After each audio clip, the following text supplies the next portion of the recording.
ఎందుకంటే పొలం చూపిస్తున్నా, ఇది నేషనల్ హైవే. అది కొన్ని వెహికల్స్ వెళ్తున్నాయి చూసారు కదా, ఈ మధ్యలో కాలువ. కాకపోతే దీనికి దారి జస్ట్ అంతేనండి, ఎంత ఇక్కడి నుంచి ఒక 200 మీటర్లు ఆ వెహికల్స్ వెళ్తున్నాయి చూసారా. ఇది కాలువ గట్ట అదిగోండి, జస్ట్ ఇంతేనండి, 200 మీటర్లు కూడా ఉండదో. ఈ కాలువ కరెక్ట్గా ఒక 20 లారీలు తోలుకుంటే నెంబర్ 1 చేను దగ్గరికి వస్తుంది. ఎక్సలెంట్ బిట్ అండి ఇది. వెంచర్ కూడా వేసుకోవచ్చు నాకు తెలిసి.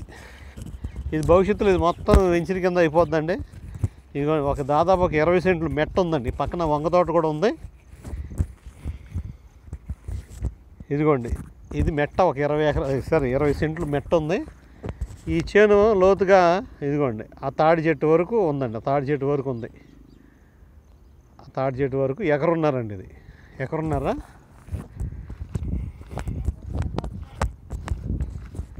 పంటకాలం ఉంది, బోర్లు పడతాయి, వాటర్ ప్రాబ్లం లేదు, ఎక్సలెంట్ బిట్టు.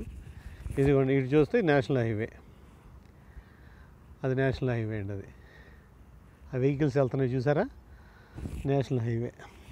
ఇది కూడా నేషనల్ హైవే. ఎకరం 60 లక్షలు చెప్తున్నారండి, ఎకరం 50 సెంట్లు. ఒక రోడ్డు మధ్యలో తీసిన వల్ల తూర్పు రోడ్డు ఒకటి తీసేసుకుంటే అసలు బిట్లు నెంబర్ 1 బిట్లు పడతాయి. మంచి ఇన్వెస్ట్మెంటు. ఇది ప్రాజెక్టు ఎలా అవుద్దంటే అటు నుంచి కొనుక్కొస్తే అది 3 కోట్లు చెప్తున్నారండి. ఆ పిల్లల దగ్గర ఎకరం 3 కోట్లు చెప్తున్నారు.